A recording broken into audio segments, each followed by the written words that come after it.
Part 110. The Pentium Era, South to North. Author, Mei Shi Niang. Chapter 1091. Tan Shahan found a connection with Zhejiang University and asked him to help keep an eye on Xiaofang's admission status. In early August, a friend called Tan Shahan and told her that your friend's sister had been admitted to the chemistry department of Zhejiang University. The admission notice had been issued today. Sent, on the way.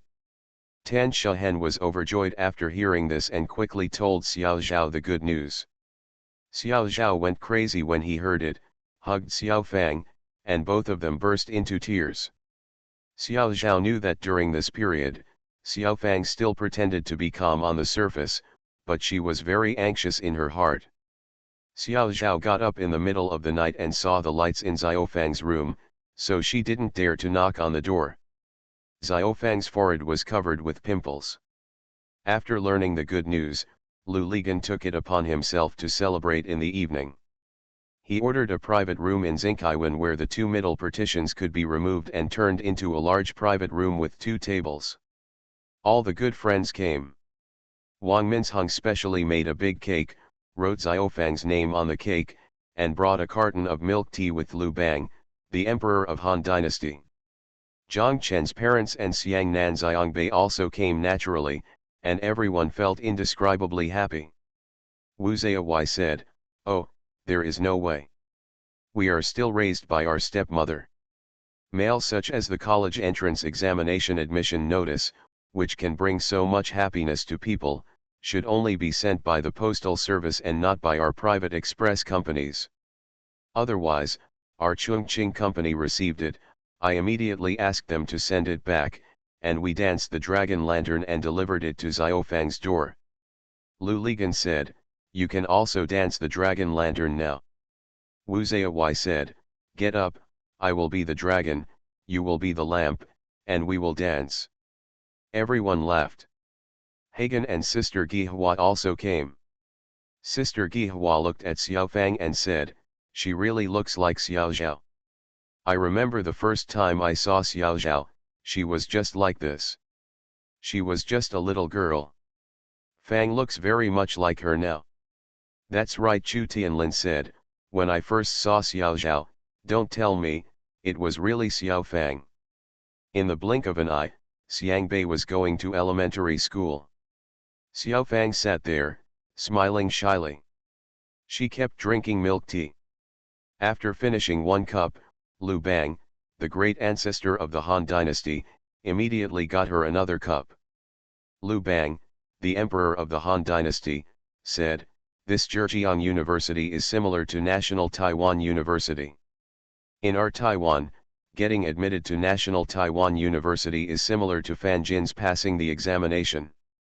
Xiao Fang is so capable."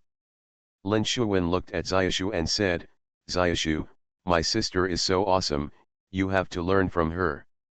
"It's Jimi, there's no problem," Huo said. As soon as the idiot said it, Lu Ligan and Zhang Chen looked at each other and laughed. Tan Shahan asked, "Are you laughing?"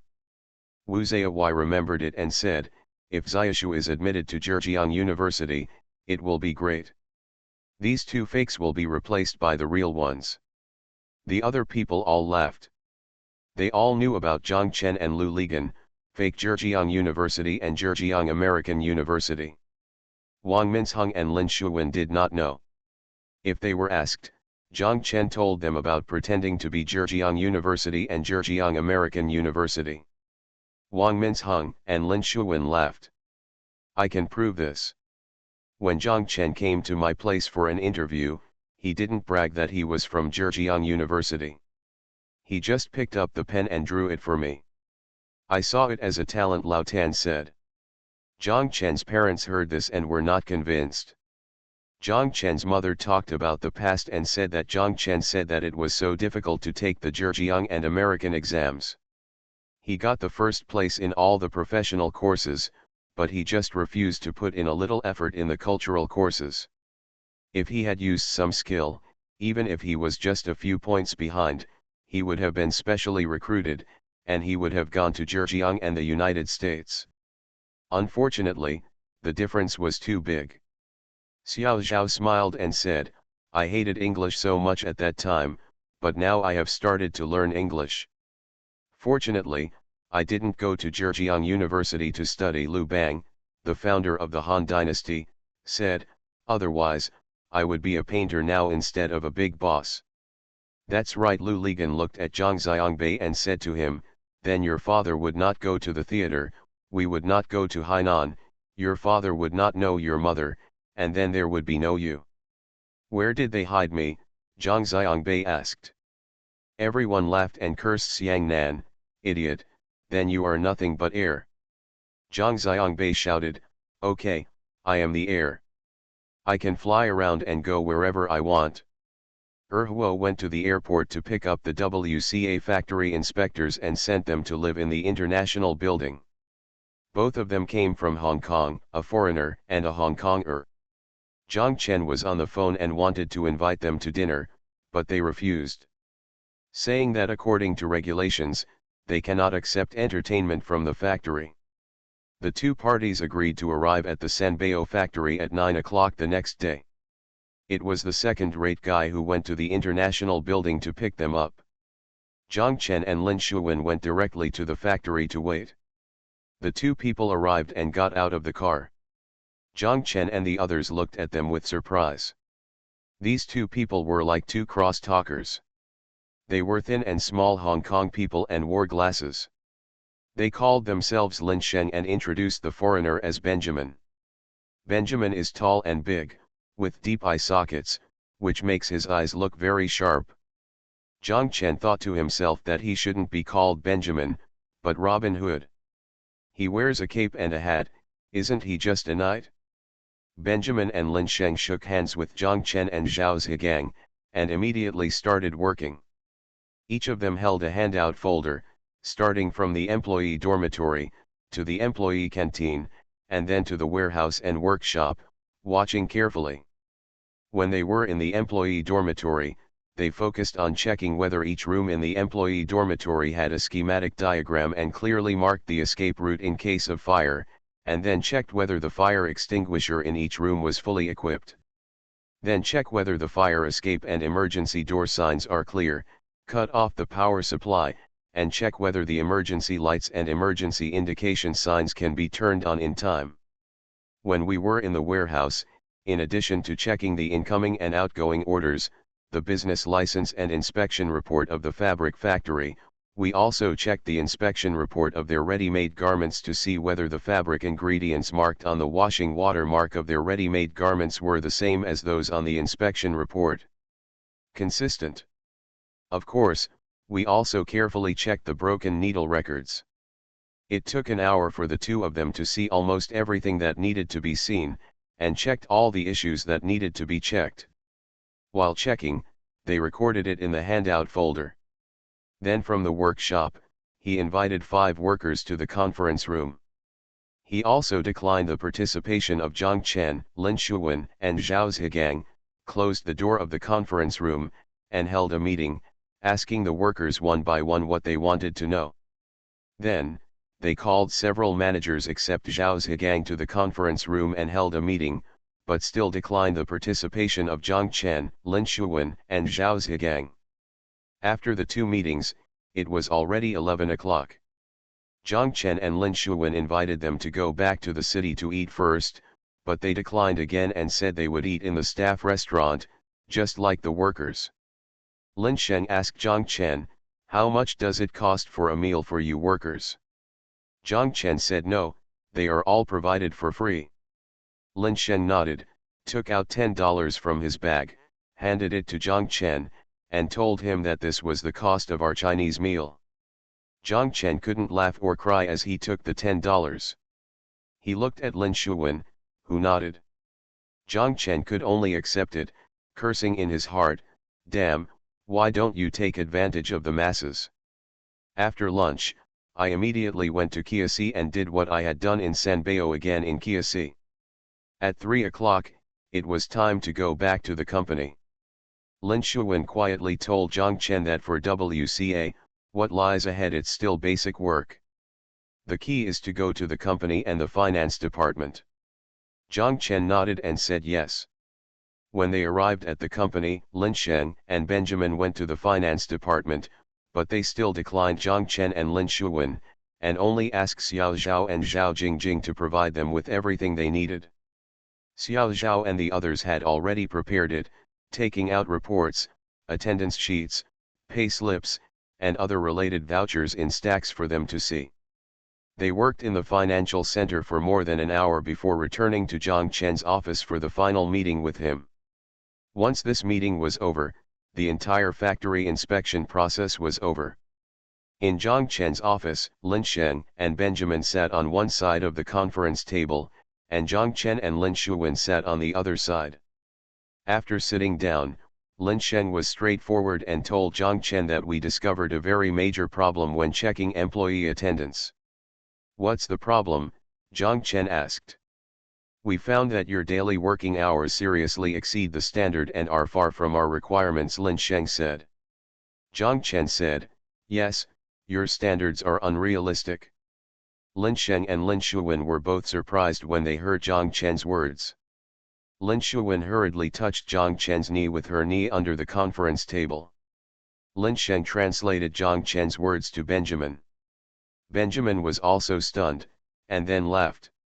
He asked Zhang Chen why.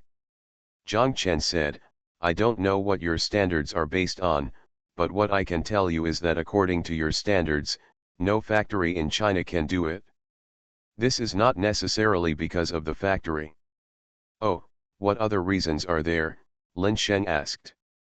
"The reason for the workers," Zhang Chen said, "take our factory as an example. We can force workers to work daily working hours according to your requirements, but the workers' income will be reduced by 1/3. Please note that as far as our factory is concerned, even if the wage level is 1/3 lower, workers' income is far above the standards stipulated by regulations. This is not very difficult for our factory. We just need to recruit more people.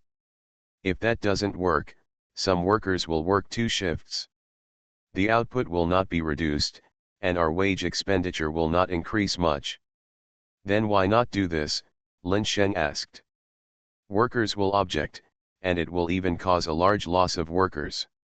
They will go to factories that allow them to work more overtime," Zhang Chen said. "You use the slogan of protecting workers, but you probably didn't expect that the people who oppose you the most are precisely the workers. That's funny. If you don't believe it, you can go find out among the workers. You don't understand the workers very well. It can be said that these things of yours are just words on paper.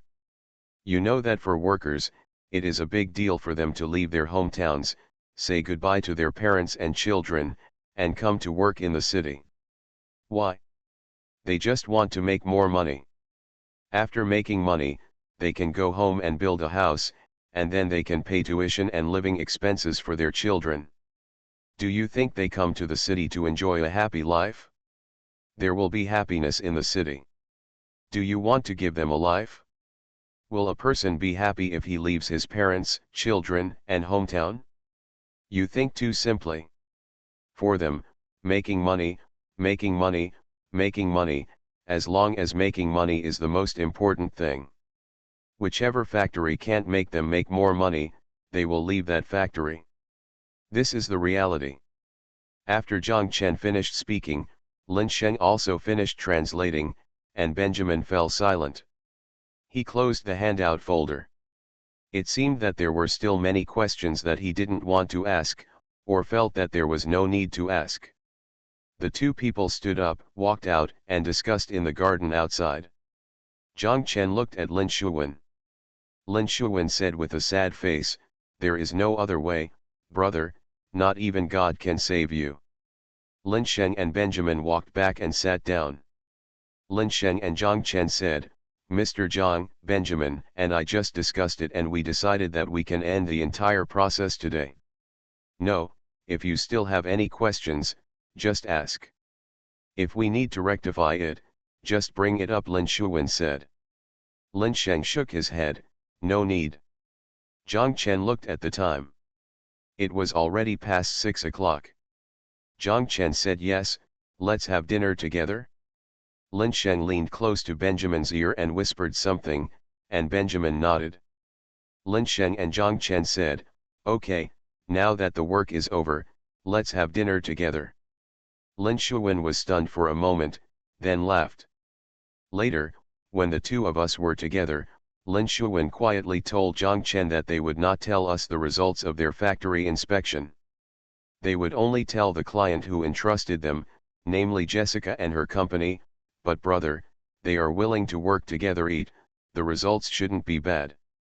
More than a week later, Jessica left a message for Zhang Chen on MSN. Zhang Chen saw that Su Qiaxin was online and posted the message to her.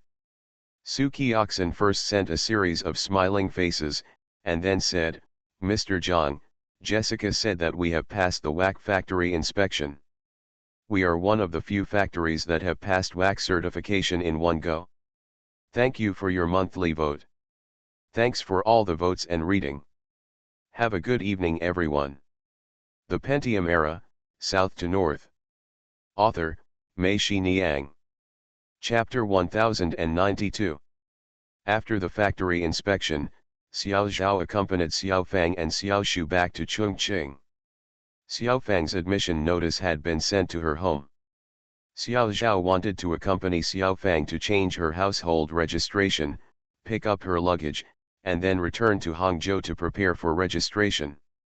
The uncle is the mayor of the village, and the aunt Niu is here.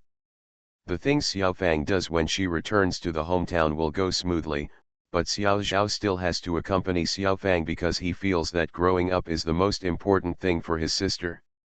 The important thing is also the highest step she has taken. At this time, her sister will accompany her to make her feel that her family is always with her. She wants to accompany her back, finish all the things, accompany her in the countryside, treat the teachers of the rural primary school and junior high school to dinner, in Chongqing, continue to invite the teachers of the junior high school and high school to dinner, and then return to Hangzhou. When the school starts that day, she was going to send her to school. Although Xiao Fang does not live on campus and can meet each other that night, the journey from their splendid home to Zhejiang University is just a few hundred meters along Tianmu Mountain Road. Xiao Fang can go alone, but Xiao Zhao still gotta send her to school. Growing up, Xiao Fang felt that her sister was her parent.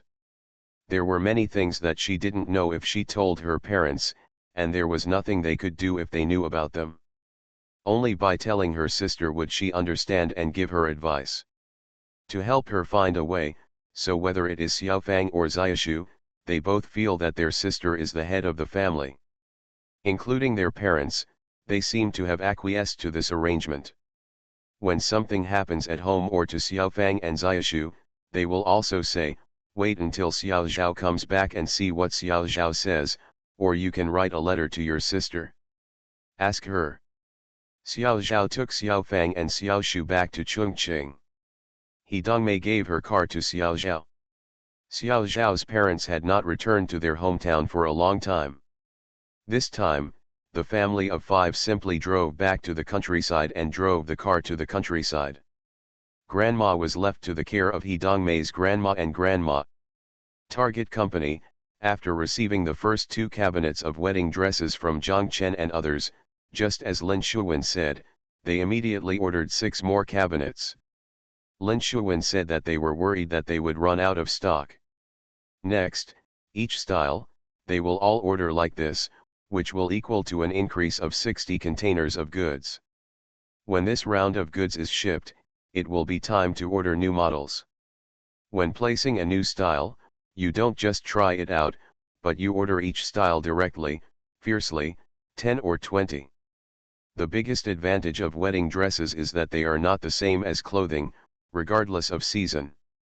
The original order has not been completed yet, and a new order has come in. In this way, the production pressure on Zhao's Hailong side has become very great. He feels like being chased by a dog from behind, and he doesn't even have time to stop and look back. Nothing. Kiasi factory had no choice but to build a simple room on the open space while speeding up the construction of a new factory building. The 2 warehouses and offices were moved into the simple room. The original warehouse on the first floor was converted into a cutting bed and a back passage, freeing up space. The second floor that came out was turned into 2 workshops. The office building was not only added to 3 floors, but also expanded to the side and turned into dormitories. Every time Zhang Chen went to Kiasi, he felt like the scene in Sanbao had returned. This made him feel as if he had returned to the early days of starting a business and became excited. While driving to Kiasi, I looked at both sides of the road. The east part of Hangzhou was being demolished everywhere. Mr. Han was right. Once the local government discovered the rich mine of land, its greed was a little bit worse. No less than the coal boss. They are no longer interested in setting up any development zones or developing the real economy. The taxes paid by 10 factories in a year and the income received by the local government are not as good as those from selling 10 acres of land. Who has the heart to develop any real economy anymore? Since the unified purchase, storage, bidding, auction, and listing of land began, coastal cities will still develop this new district and that new district, but all new districts are no longer industry-oriented, but real estate-oriented. As soon as the posters for the new district were put up, real estate land was auctioned. Even if a new district was established in the name of a certain industry, real estate would definitely be the first to be developed.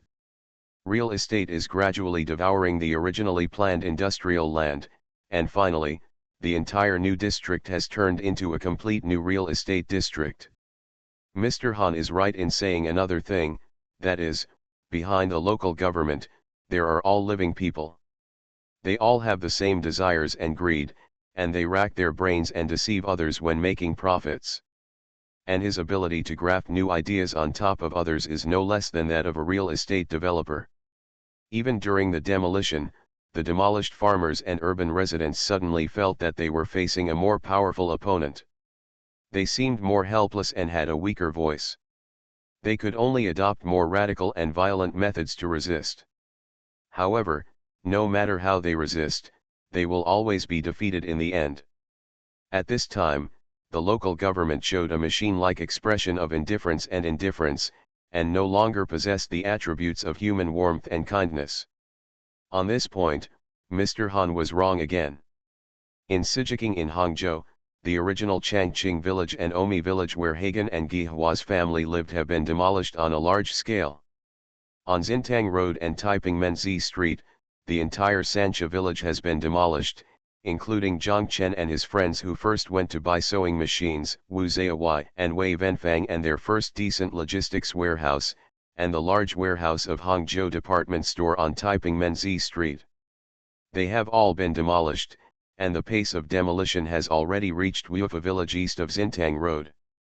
Zhang Chen felt that the entire city was just like him, rushing to get off the road. Construction could never keep up with the pace of development and demand. He only needed the east wall, so he demolished and rebuilt it. If he needed the west wall, he just demolished it. He quickly demolished and rebuilt the western wall. The entire city was like a big construction site, just like his factory, which was already a big construction site. The biggest feeling given by the construction zones is that they are like a shot in the arm, or a stimulant, exposing the city's ambitions and desires, which are vibrant, fierce, and sharp, just like the ambitions of Zhang Chen and Zhao's Hailong. Their desire is to make their factory the largest wedding dress factory in the country. This city's desire is to make itself richer, so that it can invest in more construction and become a first-class city in the country.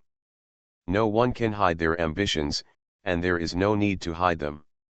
This era is inspiring such violent advances and such expansion of ambitions. It seems that only people and cities that retreat are shameful. Sometimes Zhang Chen would think that those American girls wearing noble and beautiful wedding dresses and walking into the church might not know that their wedding dresses were produced on such an ambitious construction site. I don't know if they can feel the vitality in this wedding dress when they wear it. Zhang Chen and his Sanbao factory also expanded production. Fortunately, they only expanded production capacity in the original workshop and added more machines and people. In comparison, there was not so much pressure. However, the pressure on Ji Ling and her design center has become very great now. Not only do they have to keep their original design volume of half an acre of field unchanged, they also have to design new wedding dresses and clothing for Target alone. For them to choose from, including private customization. As the city's large-scale demolition proceeds, more and more wealthy people are attached to the demolition. Not only those demolished households in the urban-rural fringe area, but also those who dig earth, rent excavators and bury pipelines, build roads and green areas, and provide various building materials, and finally those who sell houses, creating a huge ecological chain. Everyone in this ecological chain has become rich. Zhang Chen's personal customization business is also developing very fast. Many wives who used to be small contractors cook meals for everyone at the construction site. In a short period of time, they become the wives of a certain manager, cooking meals. The work has been handed over to the hired people. Their job is to dress themselves up as beautifully as possible and retain the heart of a certain manager. Zhang Chen and his new customers for private customization are no longer the same as in the past 2 years. In the past 2 years, they were more relatives of industrial business owners like Zhuge Hanjian. In recent years, they are relatives of real estate company owners, and they are also relatives of real estate company owners. There are all kinds of women who are relatives of company bosses in various industries related to real estate, as well as women who are not relatives. And then there are the female bank presidents. Perhaps due to competition, in recent years, every bank has been promoting a large number of young and beautiful female presidents. The work of these female presidents must be 3/4 internal and 7% external. Of course, they must be beautiful externally. They must be able to put down other female presidents, so naturally, they became Zhang Chen's company's private customers. Their income is also higher now. In this way, Ji Ling's design center was under great pressure, and Zhang Chen had to put a lot of his energy into the design center. He couldn't escape either. Many customers who made private orders came because Zhang Chen was the designer of many celebrities. They also wanted Zhang Chen to transform themselves into like celebrities. Therefore, every time they come, they spend less time in the design center than in Zhang Chen's office. Many times, when you stand outside the door of Zhang Chen's office, you can hear the chirping sounds of a group of women inside. Many times, they regard this place as a place for them to socialize. This makes Zhang Chen miserable, and he cannot. They put it down and went to other places by themselves, and they had to keep their smiling faces by their side at all times. Lu Ligan laughed at Zhang Chen and said, "You can do it? Now you know all the upper-class women in Hangzhou." Zhang Chen glared at him and cursed, "Have you forgotten that I made you a wedding dress? Tan Shahen also knows these women from me. How many of them have become your customers?" Lu Ligan laughed, continue, there is a future." At times like this, Zhang Chen really hoped that Tan Shahen could be here. When Tan Shahen was here, she could always block him for a while so that he could go away and take a breather. Thank you for the rewards of I don't know anyone who asks, Dal Tin Soldier, and reading books every day. Thank you to the Humor Tribe and Book Friend 201901180252243114 for your monthly votes. Thanks for all the votes and reading.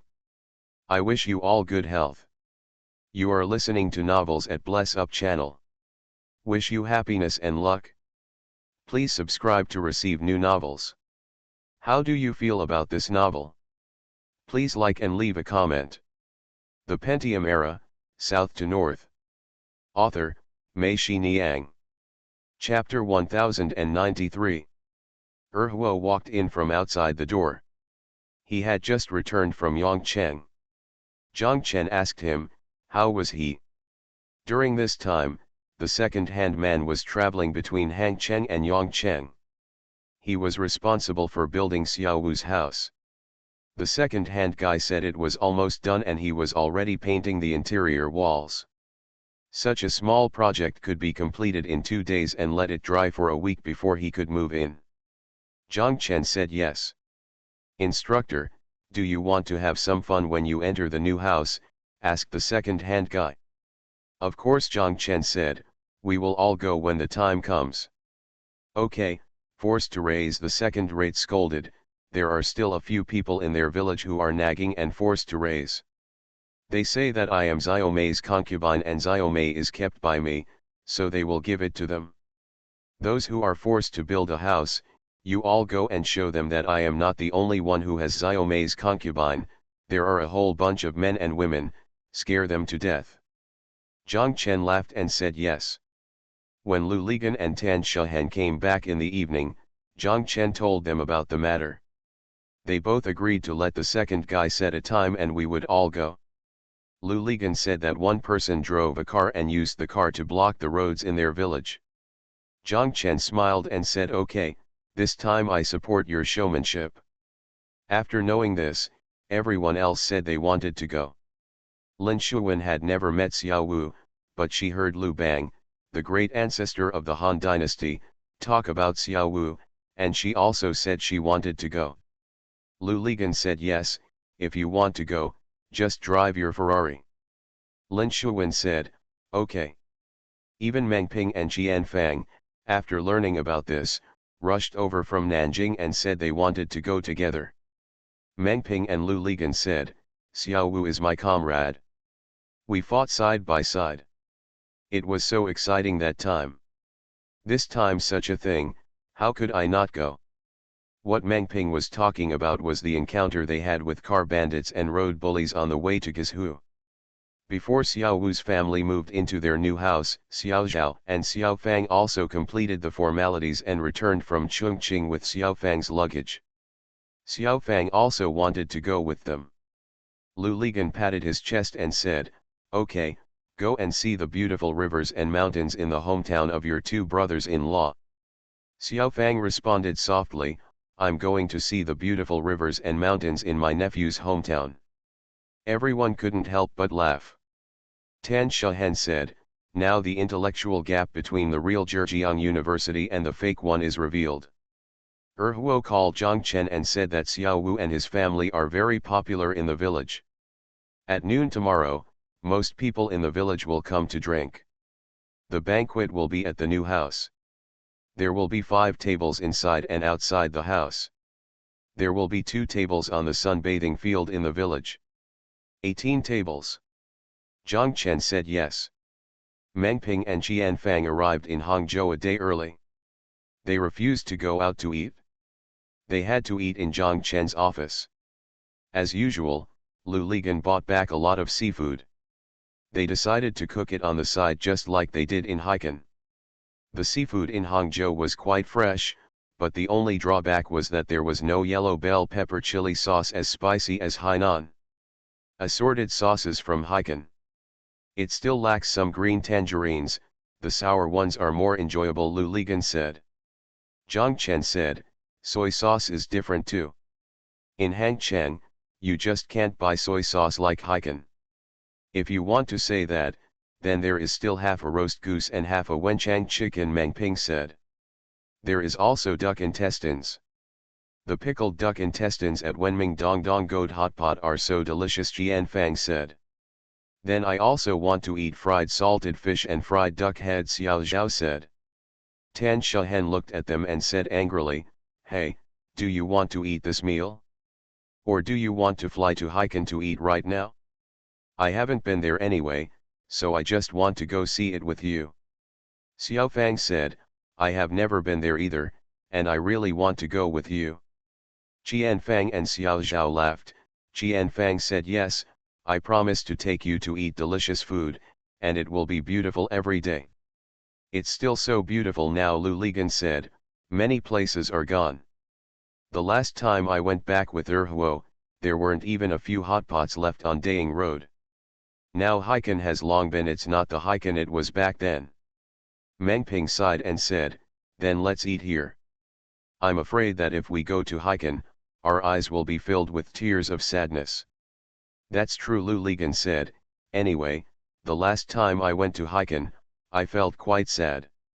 After eating, Qianfang, Xiaozhao, Xiaofang, and Tan Shuhen went to the specialty store on Yan'an Road. After Zhang Chen's specialty store expanded, Qianfang hadn't been there yet, so she had to go and have a look. Also, she heard Tan Shuhen, Xiaofang, and Xiaozhao talk about the milk tea made by Liu Bang, the founder of the Han Dynasty, as magical. She was so greedy that she had to try it. The women all left, and the three men sat and continued drinking. Meng Ping told Lu Ligan and Zhang Chen that he had bought the land opposite his building and was now negotiating cooperation with the Jinling Hotel to build a hotel there. No matter how tall a building is in Nanjing, it is taller than the one I have now, with 3 floors underground and 57 floors above ground. That's right, you finally can't stand it any longer, Lu Ligan said. Meng Ping chuckled and said, I have experienced it. This person cannot be idle. As long as he is idle, he will cause trouble.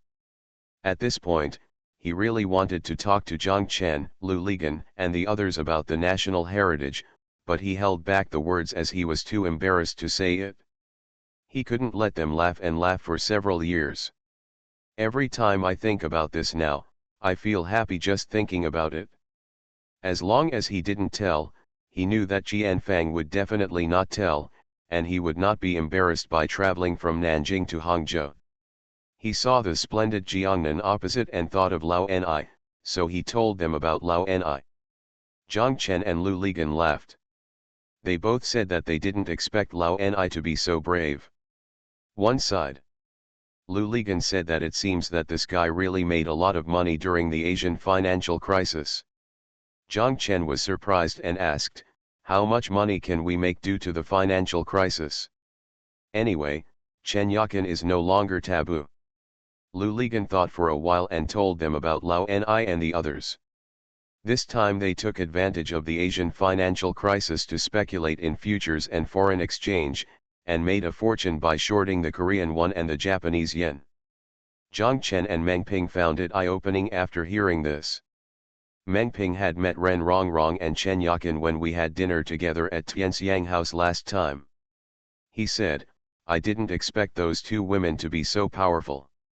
No, when I come back from Yongcheng this time, I must go to the opposite side to see them. Let's see it. Okay, I'll go with you, and I'll also go see the stewardess, Lu Ligan shouted. No, there may be 2 now. Why are there 2 again? Meng Ping asked. I don't know. Anyway, Lao Ni later bought another house. The sales department below told me that the woman he brought this time was different from last time, Lu Ligan said. Zhang Chen knew that if he went to Lao Ni's place, he would meet Chen Yakin. He was right next to him, just listening to the 2 of them. He didn't interrupt, and it was impossible for him to go with them. Setting off the next morning, it was not as exaggerated as Lu Ligan said, one person driving a car. Instead, Chu Tianlin sat in Lin Shuwen's car, Qianfang and Xiaofang sat in Xiao Zhao's car, and Zhang Chen sat in Meng Ping's car.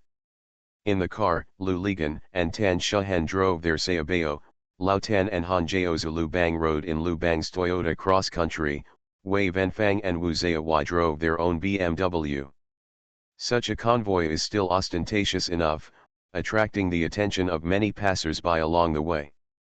They arrived at the opposite side of the river from Xiao's house. The ferry was scheduled to run once an hour, and one trip could not carry so many cars.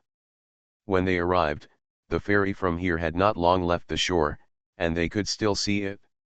Its shadow in the center of the river, the ferry coming from the opposite side, has just docked.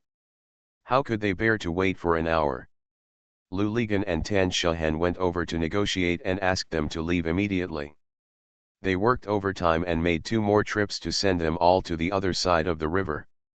The majestic motorcade continued to show off all the way, and when it arrived at Xiao's village, almost everyone in the village came out to watch. They drove to the door of Xiao's new home and saw an Audi parked here. Just as their motorcade stopped, 2 people came out of the new house. Lu Ligan and Tan Shahan saw that it was Director Zhang and the director of the power plant. Secretary Wu. They heard from Xiaomei that Lu Ligan and Tan Shahan were coming today and came here specially from the power plant. Lu Ligan and Tan Shahan introduced Zhang Chen and Meng Ping one by one. Zhang Chen thanked them for taking care of Xiaomei. The two of them told Zhang Chen, in fact, we have all been to your store and M-Zone, and we also know you. We are from Yongcheng, but we have never met each other by chance, but we finally met today. Zhang Chen smiled and said, we have actually been neighbors for many years.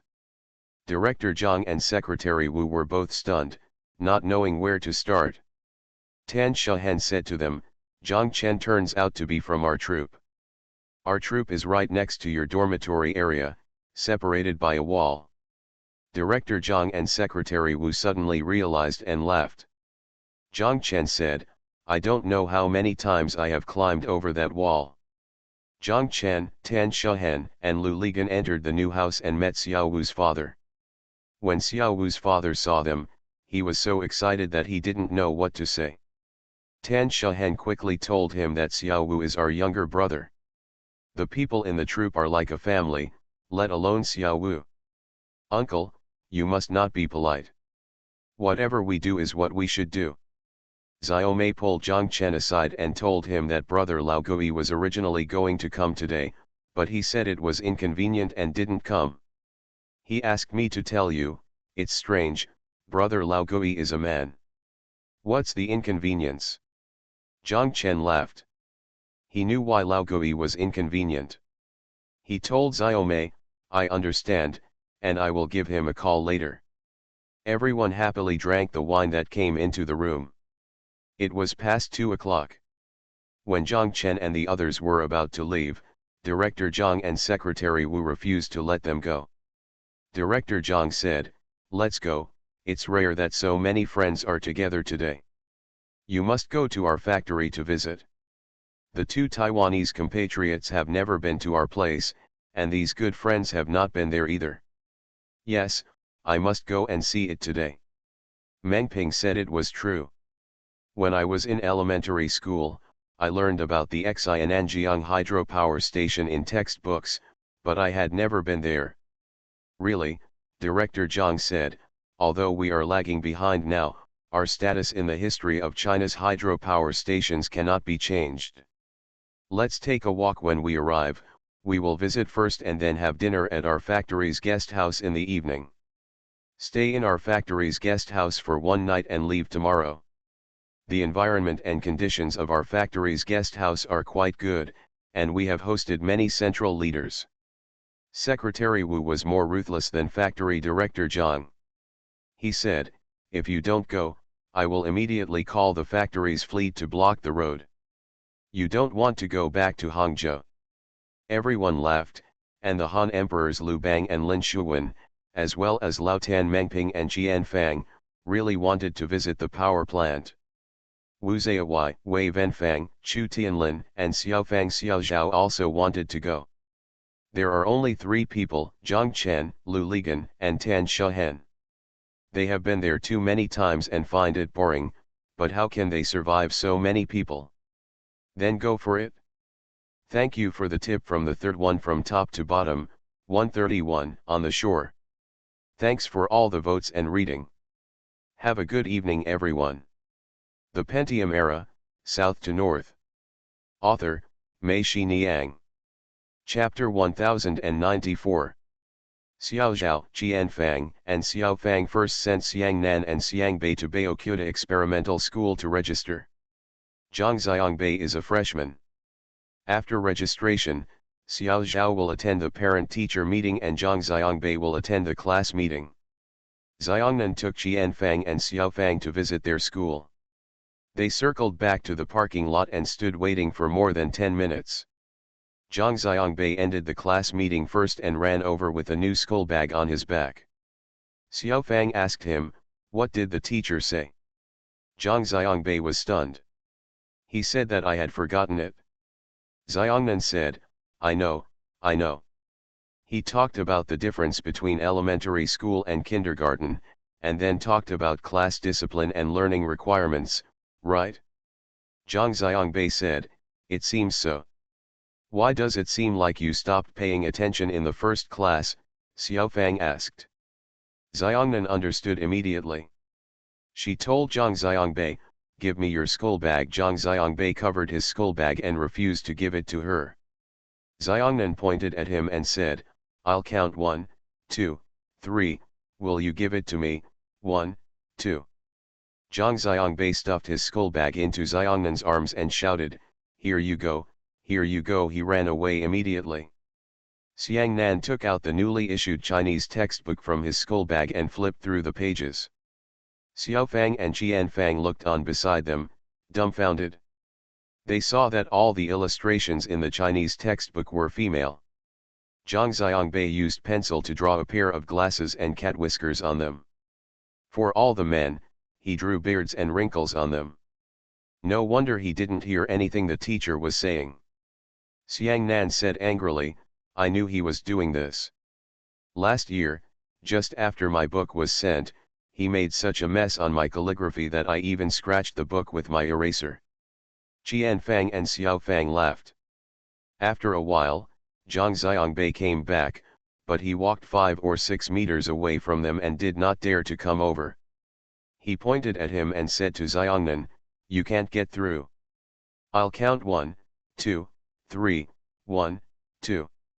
Zhang Xiangbei came over obediently. Xiangnan held his ear and asked, tell me, why did the book look like this again? Zhang Xiangbei looked at Xiaofang and shouted, it hurts, auntie, please help me. Xiaofang turned around and ignored him. He turned to Xiangnan and begged for mercy, sister, can't I just wipe it off? Xiangnan let go of him, returned the school bag to him and said, wipe, don't scratch the book. Check it after you finish wiping it. Zhang Xiangbei squatted aside obediently, took out an eraser, and erased page after page of the Chinese language book. Qianfang and Xiaofang watched and couldn't help laughing. 10 minutes later, Xiao Zhao also ended the parent-teacher meeting and walked towards them. As soon as Zhang Xiangbei saw Xiao Zhao coming, he quickly closed the book. He was afraid that Xiao Zhao would see what he had done. At the same time, he stared at Xiangnan nervously. Fortunately, Xiangnan had no intention of complaining to Xiao Zhao. Zhang Xiangbei breathed a sigh of relief. The 5 people got in the car and went to Zhejiang University to accompany Xiaofang to register. Qianfang and Xiaofang said, I must take a good look at Zhejiang University today. Xiaofang, do you know that Zhejiang University is like a god to those of us who went to bad universities? Qianfang said that college was bad, and Xiangnan and Xiangbei laughed. Xiaofang said softly, then my sister is still the boss now. A graduate of Zhejiang University will ask you to apply for the job. It is not my sister who has the final say whether you want the job or not. Qianfang was stunned for a moment and looked at Xiao Zhao who was driving. Xiao Zhao smiled slightly, meaning, it depends on how you answer such a tricky question. Qianfang turned around from the passenger seat, looked at Xiaofang in the back seat and said, my sister is a special case. Not most people are like this.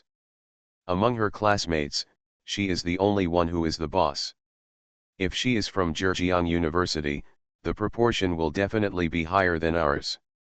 Also, a person's achievement is not just being the boss. For example, he can also become a scientist, a professor, and an expert in various fields, which will give him an advantage over Zhejiang University. But Brother Ganzi and my brother-in-law, they haven't all gone to college. Can I, who is really from Zhejiang University, be better than Brother Ganzi, who is from fake Zhejiang University? Xiaofang asked. Xiao Zhao and Qianfang both laughed. Qianfang looked at Xiangnan and said to the north, this question of yours will spoil young people. Xiaofang made a face and laughed.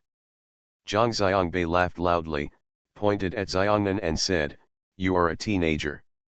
Xiangnan glared at him and asked, no, are you an old man or a slug? Qianfang thought for a while and said to Xiaofang, Xiaofang, you have to remember that like us, your sister, your brother-in-law, and brother Ganzi, we are all in a special era. This era has created many achievements people. Sometimes I also think that our success does not entirely depend on our own abilities. A large part of it is brought about by the society and era. What's more, it's too early to say success now. This road is a marathon. Success will not be considered until you reach the end and get the ranking. Leading on the way is only temporary. Those who lead at the beginning may end up neither can reach the finish line. The marathon race is 42.195 kilometers in total. We only ran the first kilometer at most. In this kilometer, we didn't know how many mistakes we made. What you see now is what we learned after paying tuition.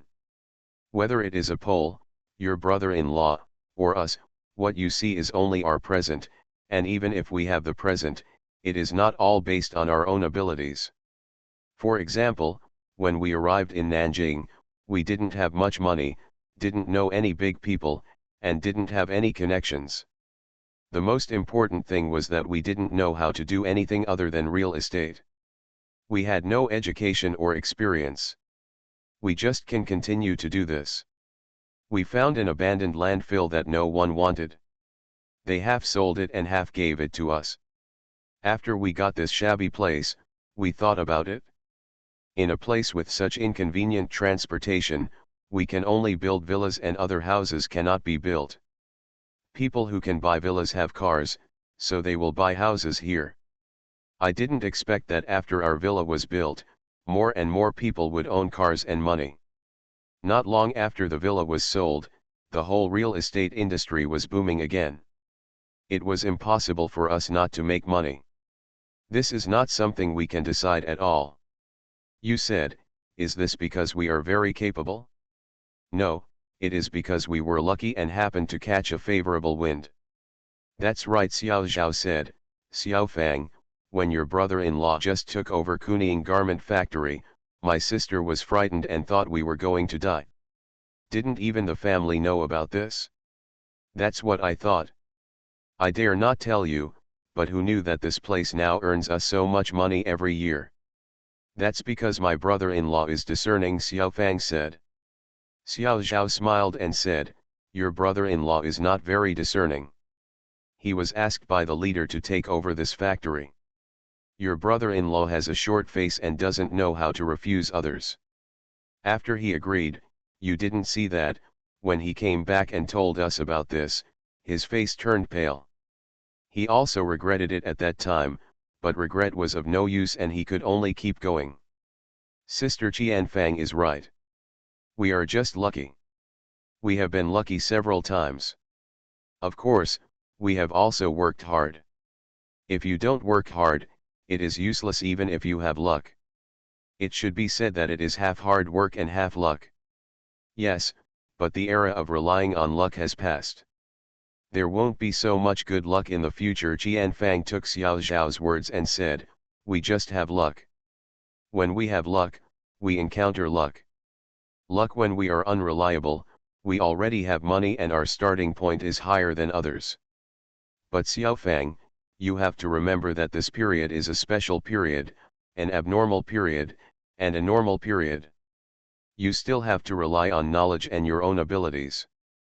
Do you understand? Xiaofang said and nodded. Also, you mentioned earlier that your brother-in-law and brother Zanzi were also victims of abnormal times, Qianfang said. Why were they harmed? Xiaofang asked, confused. Including your sister, do you feel that they themselves are excellent people, smarter and better than everyone else around them? Qianfang asked. Xiaofang nodded. But they didn't have the chance to go to college because of one or another reason, and it wasn't because of their intelligence and ability that they couldn't go to college. So, even though they didn't go to college, they can still do very well. Otherwise, they would have given others work, not others working for them. When Qianfang was talking, they had already arrived at the gate of Zhejiang University. The security guard came over. Xiao Zhao told him, I will send my sister to register. The security guard nodded and let them in. Xiao Zhao drove the car to the parking lot and stopped the car, but did not get out of the car. Instead, he looked at Qian Fang. Qian Fang continued to say to Xiao Fang, "But the probability of this happening will become smaller and smaller in the future. In a normal society, basically outstanding people will be absorbed into universities in the future, and everyone will compete in university classes, including you in another 20 or 30 years. The entire society has developed to a certain stage, and if you look at it, those bosses must have gone to college and are very good at studies.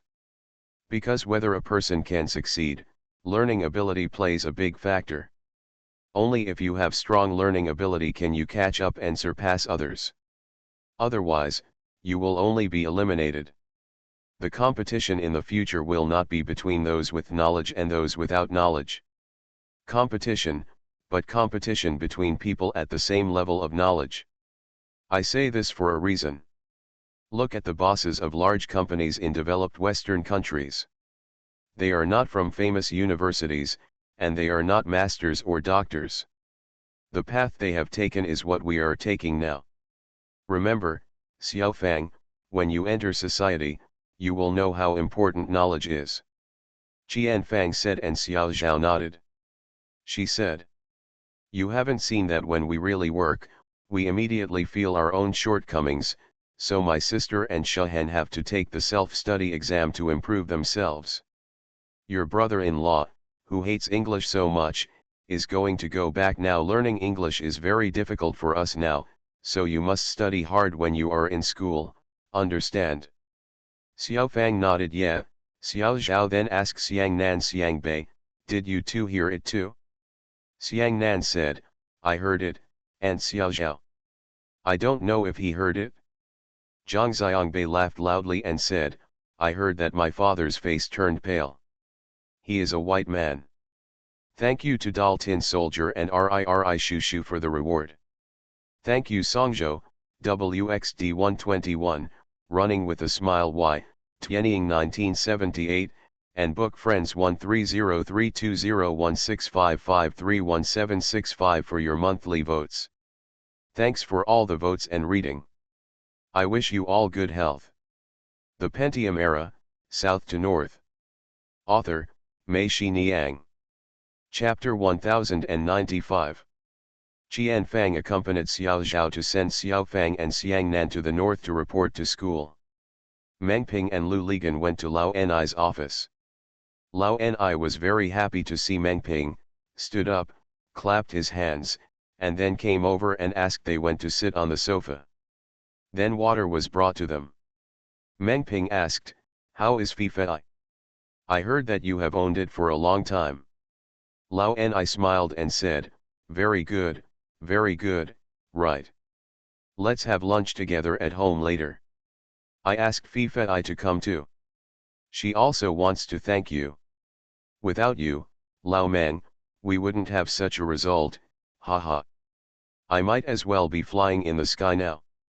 Meng Ping looked at Lao Ni and said with a smile, "Yes, you look rosy now and your complexion is much better. It seems that this young girl is really nourishing her body. Lao Ni, how many homes do you have? I heard a few days ago that you went to our sales department again and bought a well-decorated apartment. The woman who brought you was not the same woman. Who was it?" "Huh?" Lu Ligan asked. Lao Ni smiled proudly. After a while, he said that Lao Meng knew this man. "I know him," Meng Ping was surprised. "Yes, you know it? This was brought to your doorstep by yourself, Lao Meng. I asked her about it, and she said that you have no interest in her at all. Otherwise, I wouldn't dare to ask for it." Lao Ni looked at Meng Ping and said, slightly embarrassed. Meng Ping understood and asked, "Are you talking about that Menjao?" "Yes, that's her," Lao Ni said with a smile. "Didn't she fly to Hangzhou some time ago? When she arrived, she came to play with Sci-fi. We had dinner together. After dinner, she said that she liked Hangzhou, hated flying again, and didn't want to leave. I also agreed, saying that she would have company if she stayed, so of course I kept her. Meng Ping laughed and said, "Okay, Lao Ni, you can use it as long as you like. I really don't mean that to her, I assure you, I have never even held her hand. By the way, Lao Ni, Lao Meng came here today to see your two golden roosters," Lu Ligan said. "You can take him to see them." Lao Ni understood, and he said yes, but once you go in, Lao Meng will be there by yourself, and I won't be able to stay there long. "What's wrong with you?" Lu Ligan asked. "I hate to see women so sloppy," Lao Ni said, "especially Chen Yakin. Lao Ni now doesn't believe that she was once his woman." "Shit," Lu Ligan cursed, "have you forgotten your roots, or are these two too glamorous now?" Lao Ni did not deny it. He said, "These two little girls are really nice. Even after taking a bath at night, they put on makeup before leaving the bathroom. They are refreshing, which makes people feel comfortable." Lao Ni took Meng Ping and Lu Ligan to the financial business department and pushed the door in.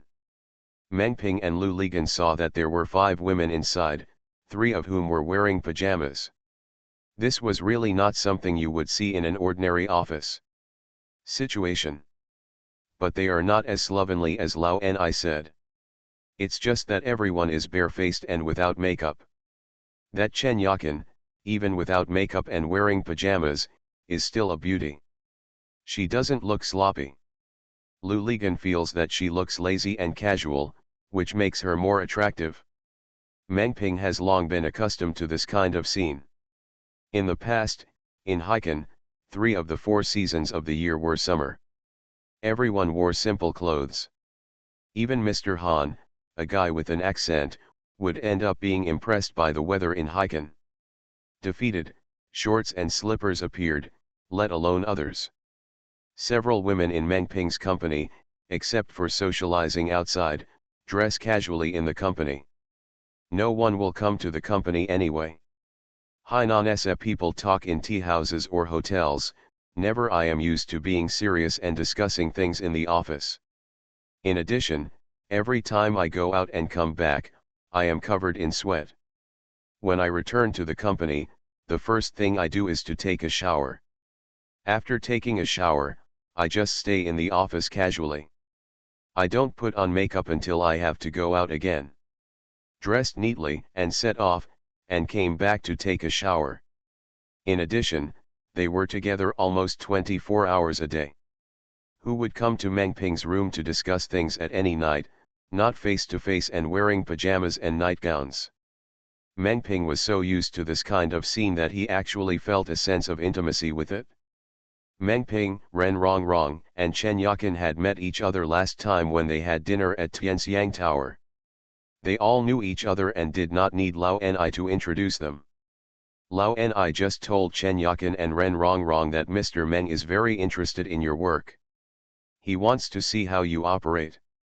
If he wants to know anything, you can tell him and you can say anything. Chen Yakin said yes. After the explanation, Lao Ni took Lu Lepol out, and the two of them went back to his office to brag. Chen Yakin briefly introduced the foreign exchange market and futures market to Meng Ping, as well as what they were doing. After the introduction, Meng Ping said, "You are busy with your business, I will just take a look here, will I not hinder you?" Chen Yakin smiled and said, "You can stay as long as you want." Meng Ping said yes, thank you. The 5 of them were all busy. Meng Ping stood behind one of them, and stood behind that person, looking at what they were doing. If there was anything he didn't understand, he asked them, and they all told him. Explaining while operating. Chen Yakin also operated several ultra-short-term moves and showed them to Meng Ping, who was very interested. Meng Ping quickly understood the key. He thought of something and asked Chen Yakin, "Since the futures market is different from the stock market, you can go long or short. Then I will build a 60-story building next. I consume a lot of steel every month. Now the price of steel has risen sharply. If I want to buy steel in the futures market, is that right?" I have no losses. The money that has risen in reality and the losses I have suffered can be made up by buying in the futures market? Chen Yakin nodded and said, yes, that's the truth, but if the price suddenly drops, if you buy in both futures and spot markets, your losses will be doubled. No, Mengping said, the most you can do is lose one head. If the spot market is falling, every time I buy, I pay in cash, and there is even an account period. Every time I pay, it is cheaper. I am equal to is it a short sale, you still only lose one end. Chen Yakin and Ren Rongrong glanced at each other, and both felt that Lao Meng's reaction was very fast, and it seemed that this was indeed the case. Ren Rongrong is right, Lao Meng, you are right, but it's a pity. What's a pity? Mengping asked. In our country, in March 1993, the Suzhou Commodity Exchange launched futures trading of Phi 6.5 mm wire rods. However, in March 1994, due to macroeconomic control reasons, the futures trading of wire rods was suspended by the State Council. It has not recovered yet, Ren Rongrong said. Why was it suspended? After Suzhou Commodity Exchange, Tianjin United Futures Exchange, Shenyang Commodity Exchange, Chongqing Commodity Exchange, Shanghai Building Materials Exchange and Beijing Commodity Exchange also successively launched futures contracts of this variety. Many companies participated, and the trading volume exploded growth. In 1 year, the total delivery volume reached 2.51 million tons, with a transaction value of more than 1.32 trillion, making it the largest futures product. This momentum has resulted in serious speculation, coupled with inconsistencies in futures contract design and delivery warehouse layout. Reasonable, but the management was also irregular. There were too many exchanges and it was difficult to supervise them properly. Many problems were exposed and they were finally stopped. Mengping nodded. He sat down on the sofa and watched Ren Rongrong and Chen Yakin busy. After a while, Mengping stood up and walked over to Ren Rongrong and said, what you just said is not completely correct. What's wrong? Ren Rongrong asked. I was just thinking that the futures market and the foreign exchange market actually have no positive effect on actual economic activities. These two markets are speculative markets from the bottom up. These are two zero-sum game markets. Some people lose money. The numbers are equal to the numbers that someone wins, and the closest thing to them is the casino, which is also a zero-sum game, where someone loses and someone wins. Mengping said that Ren Rongrong is right, they are a zero-sum game, but you said that they have no positive effect on actual economic activities. I disagree. Enterprises can still rely on these two markets to obtain a lot of benefits. No, just because they are zero-sum game markets, it is impossible for companies to make profits. You know, as many companies make profits as they lose. Generally speaking, it has no effect at all. Through the stock market, companies can financing is to obtain funds for development, and at the same time, the operation of enterprises is also subject to the supervision and constraints of investors and the market. Is it possible through the futures market and the foreign exchange market? The more companies invest in the futures market, it will only exacerbate overcapacity and price fluctuations in this industry, causing prices to deviate from value.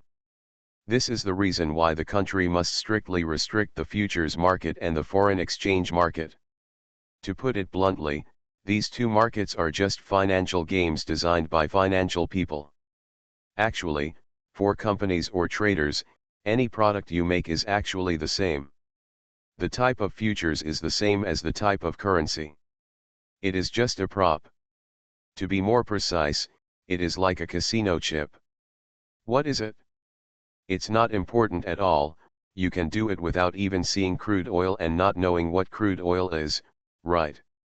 Mengping insisted, and Ren Rongrong stopped talking. She felt that at least part of what he said was reasonable. For example, they were shorting the Korean currency and the Japanese yen and had nothing to do with Lao Ni's company. It was pure speculation. Mengping sat there. The more he thought about it, the more he felt that it was too similar to a casino. It must be very enjoyable to play in it. You can become rich overnight or become a beggar overnight. You can make money in these two markets. And people who can make money in casinos are actually the same people, they are the kind of people who have strong control. If everyone knew that these two markets are actually two casinos, and you can fight them on the computer, there would probably be many fewer people going to the casino. Moreover, Meng Ping thought that the foreign exchange market is too large and difficult to do. In the futures market, if you choose a product, as long as you invest a large amount of money, you can completely manipulate the market and act as a banker.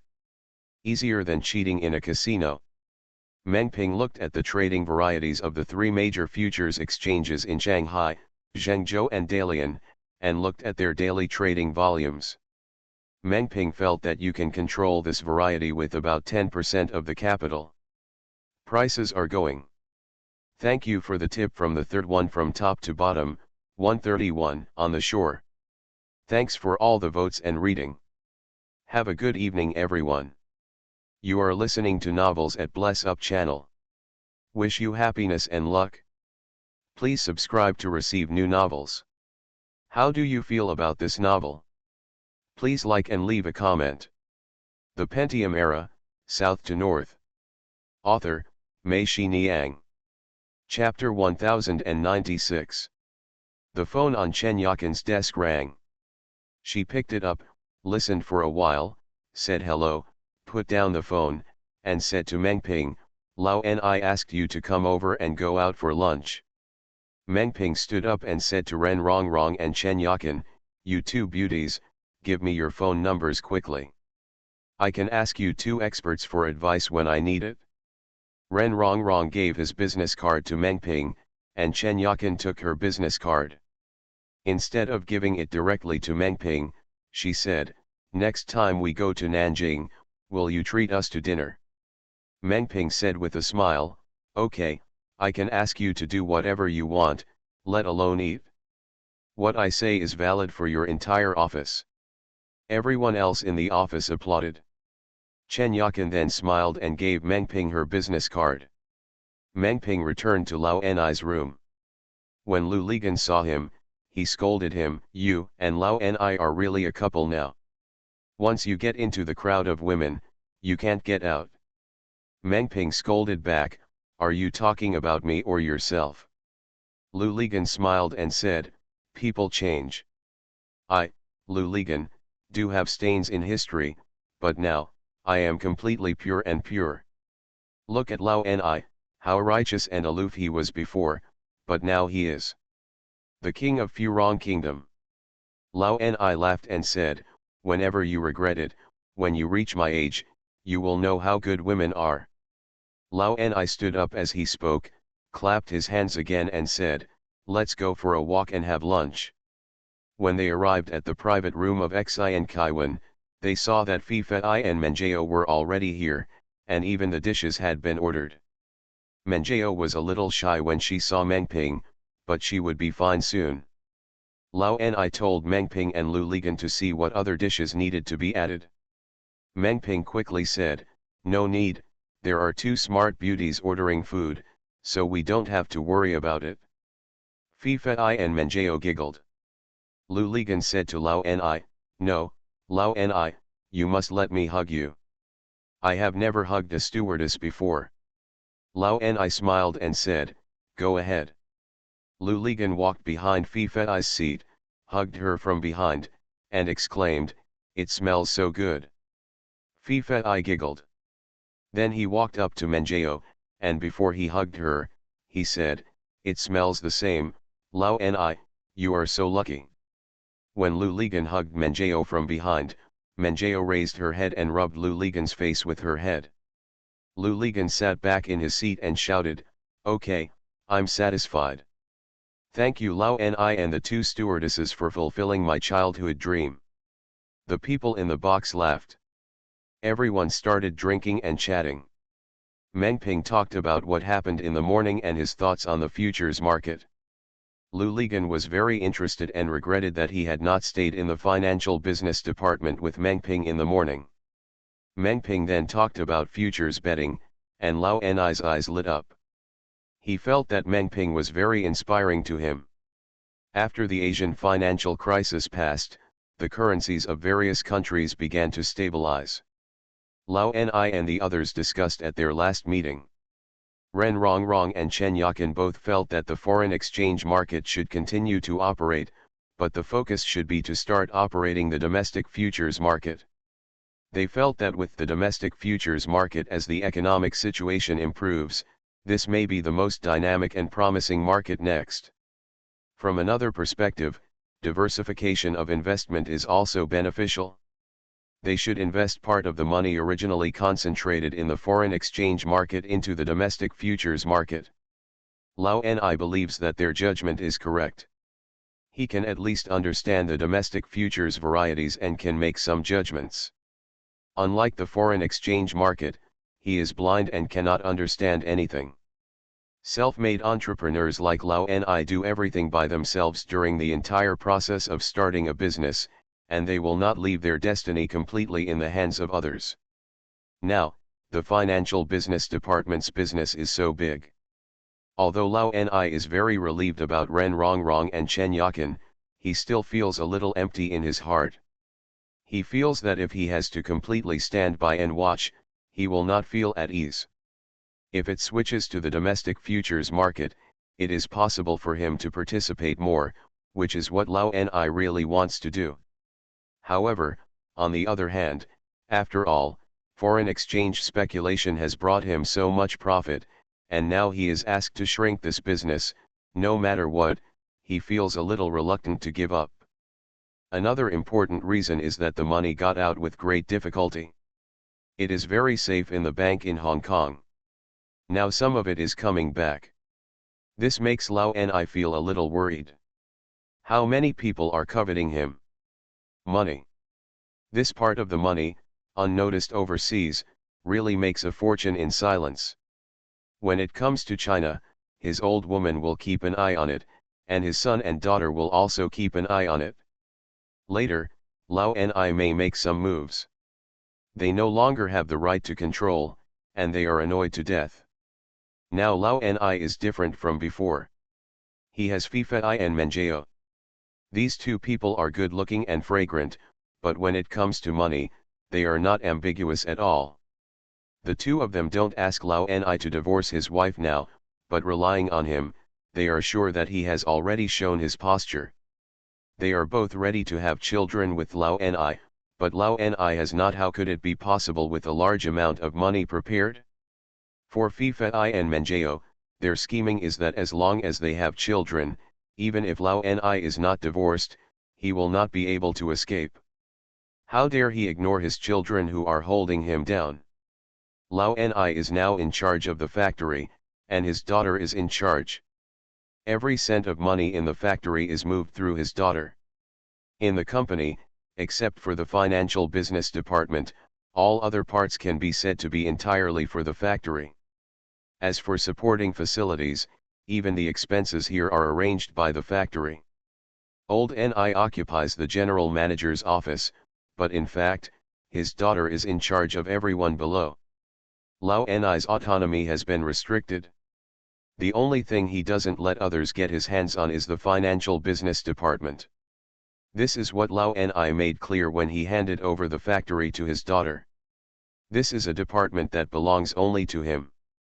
Lao Ni's independent kingdom. They all knew that his financial business department made money, but no one else knew how much it made. Lao Ni also told Chen Yakin that matters in the department must not be disclosed to people in his hometown. But now if a part of the money is transferred back, it is impossible for others to not know about this part of the money. What secrets are there about domestic bank accounts? If you just find an acquaintance in the bank, whoever you want will have his or her account, and they will help you pull it out right away. Therefore, Lao Ni is still hesitating and the money has not been transferred back yet. But after hearing what Meng Ping said just now, Lao Ni thought this was a great idea. Being a banker in the futures market is a surefire way to make money without losing any money. But if you want to be a banker, the amount of money is not a small amount, not even 300 to 400 million. You can't do it. It's a pity for Lau Ni to transfer such a large amount of money back.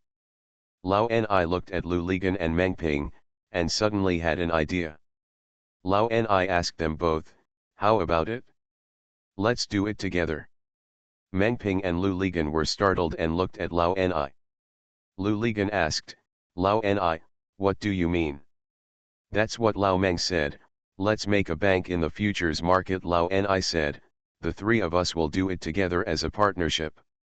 Lau Ni's plan in his mind was that if the three of them were to work together and make money and lose money, it would not matter even if other people knew how much money was in his account.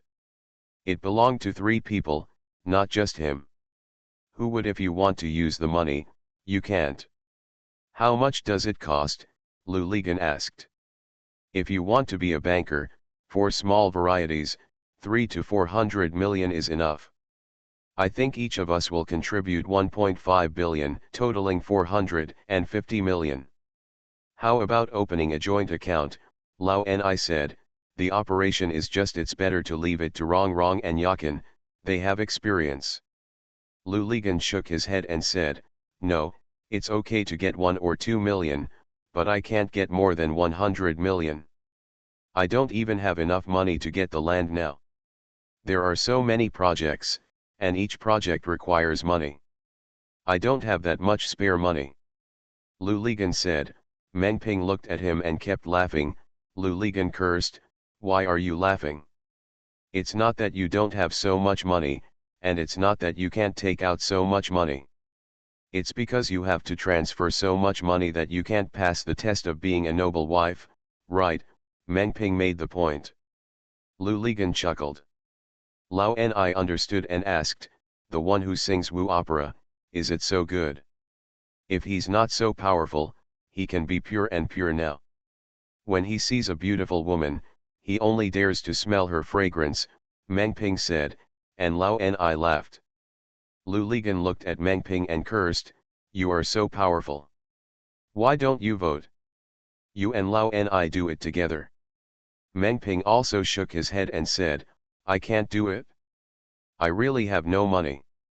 I still have a 60-story house waiting for me to build it. If I don't have enough funds, it's not impossible. I won't hesitate to reduce my shares. I won't do this kind of thing, and I won't have the right to speak if I surrender." Meng Ping and Lu Ligan both refused, so Lau Ni had to give up and everyone continued drinking. After drinking for a while, Lau Ni still felt unwilling to give up.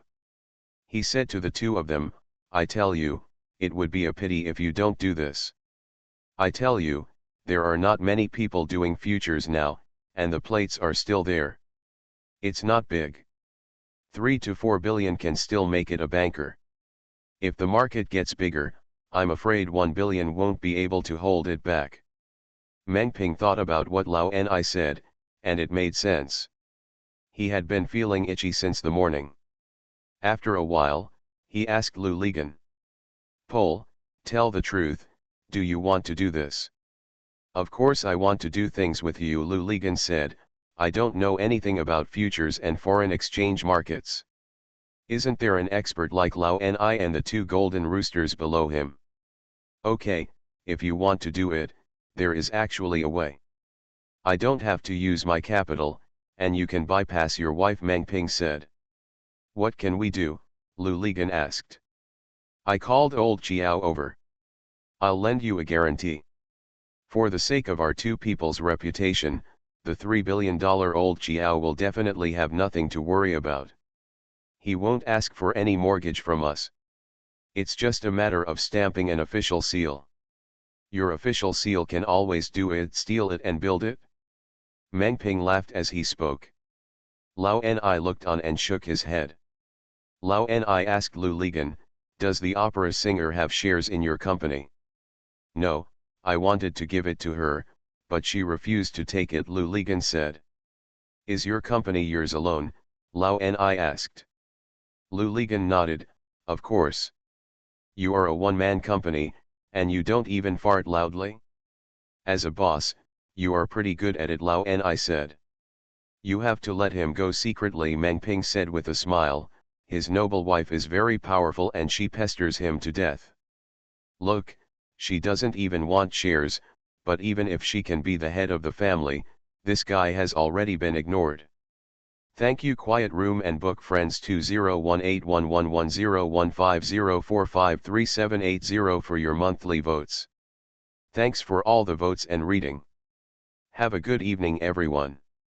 The Pentium Era, South to North. Author, Mei Xiniang. Chapter 1097. You've thought about it, do you want to do it? Meng Ping asked. Lu Ligan said, do it? Which Lao Jiao are you talking about, the one in Shenzhen who provides mortgage for our office? Lao Ni asked. Meng Ping is right. How much is the interest for the loan from him? Now, the annual interest rate is about 10%, and it has dropped this year, Meng Ping said.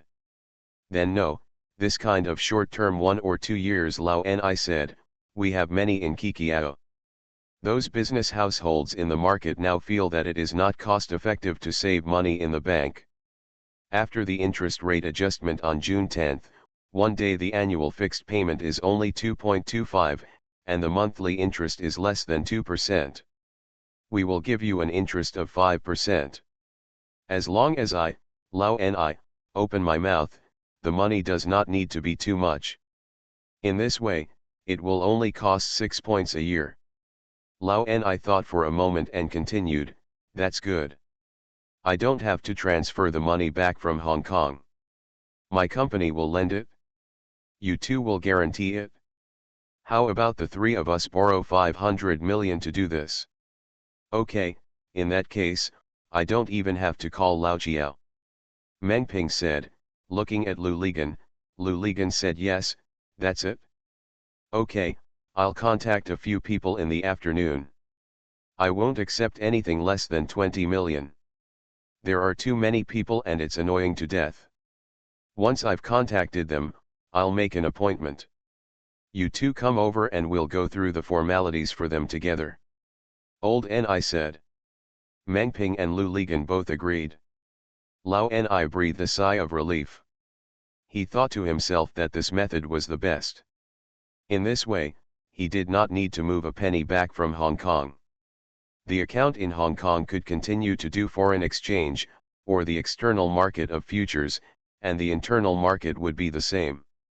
With this capital, the cost of capital is 6% per year. How to do it has been done. Also, let's do this a little more secretly, Lao Ni, Lu Ligan, and Meng Ping said, we're not afraid of anything else. We're just afraid that those who lent us money will know that we used their money and ended up making a lot of money. Unbalanced mind. Meng Ping said yes, no one in my place needs to know, but here in Zhangzi, his noble wife cannot know, even if he wants to keep it secret. The three of them made an appointment immediately. That evening, Meng Ping would return to Nanjing according to his original plan. After Lao Ni's 500 million yuan of funds had been secured, Meng Ping would come to Hangzhou with his business license, company information, and official seal. You two, just keep it to yourself, just pretend you didn't hear anything, Lao Ni said to Fifei and Menjao. Menjao said no, I want to talk to Fifei. Fifei also smiled and said, no, I want to talk to Menjao. The three men were all amused by them. If Lao Ni wants to borrow money here, of course he will use his Shaoxing Dehua Chemical Fiber Co., Limited as the borrower. Before Lao Ni handed over the factory to his daughter, he had already cleared out all other shareholders. Shaoxing Dehua is his family business. The legal person is still his old man Ni, and he has an official seal, which is still in the drawer of his office. But when it comes to borrowing money, he still has to say hello to his daughter in advance. After all, his daughter is in charge of Dehua Chemical Fiber. He can't say that if the person who lends him money asks about his daughter will not even know about this matter. Do not know at all. Lao Ni called his daughter and told her about the matter. His daughter asked, "Has all the money in Hong Kong been lost? How is it possible? Of course they have made money there, and they will continue to make money. Besides, it is difficult to transfer money out of Hong Kong. Once it is transferred back, it will be difficult to get out again. From now on, Binbin and the others will have to buy a house outside. If you want to study or live, you need money from Hong Kong. Otherwise, where can you get such a large amount of foreign exchange in an emergency? Also, I have also thought about it. This matter cannot affect the working capital of your factory. This capital cost is still affordable for everyone. After thinking about it, it is better to borrow it. Binbin is the grandson of Lao Ni and the son of her daughter. He is currently in the 4th grade and his academic performance is average. He does not look like a student. In China, it is impossible to get into a good university in the future. The only way out is junior high school. Or when she was in high school, she was sent abroad.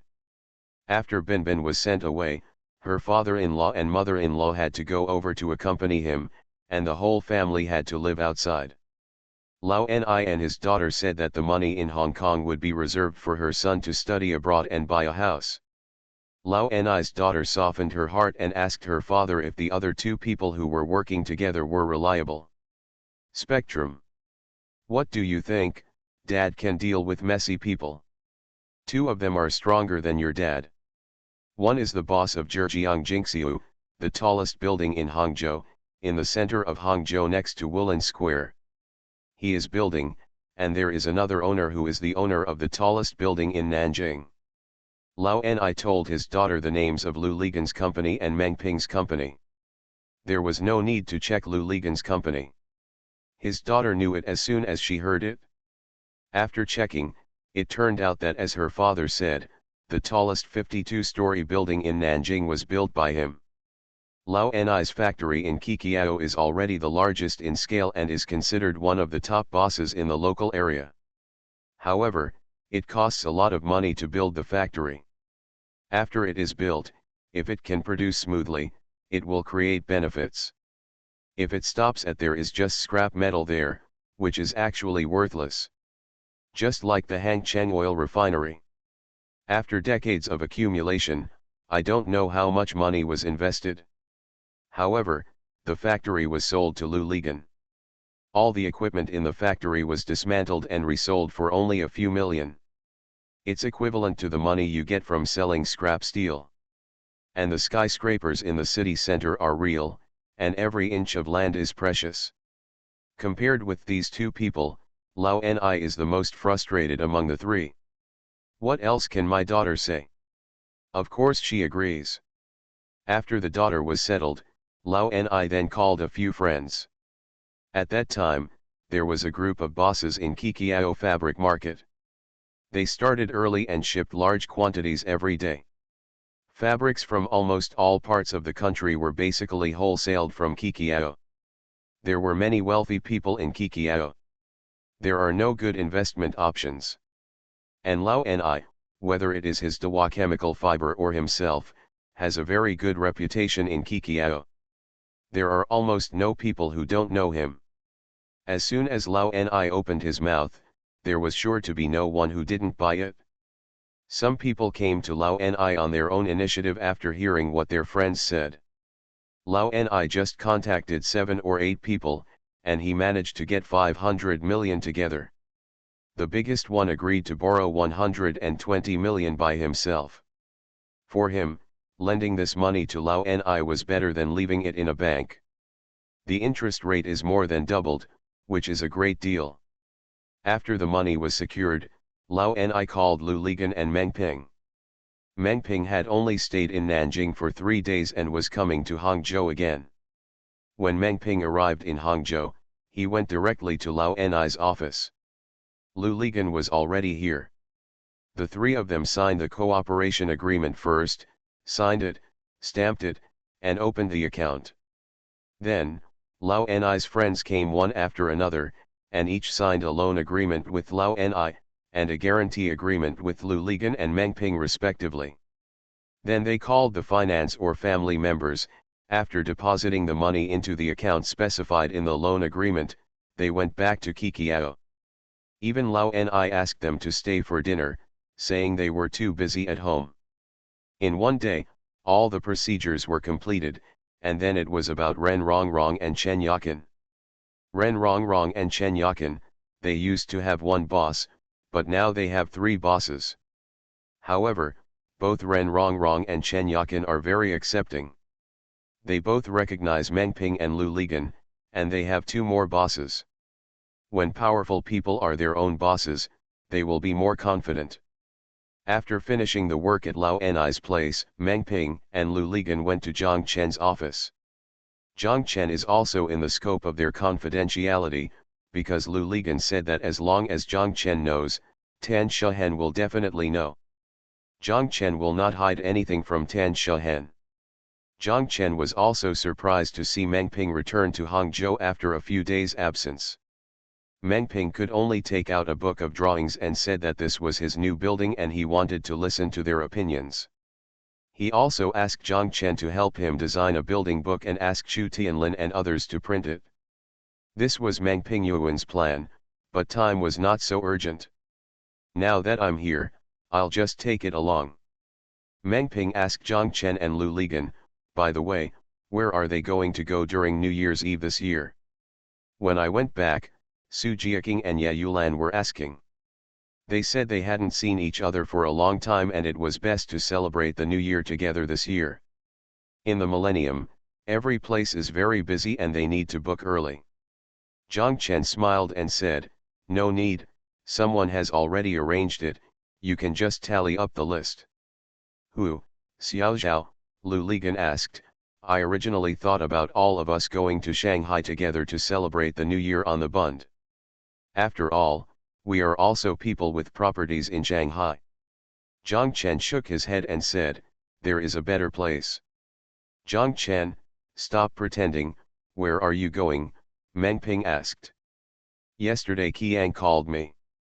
He invited us to go to Macau for the New Year's Eve. Macau will return to China on December 20th, and in 10 days it will be the New Year's Eve. Macau will be very lively.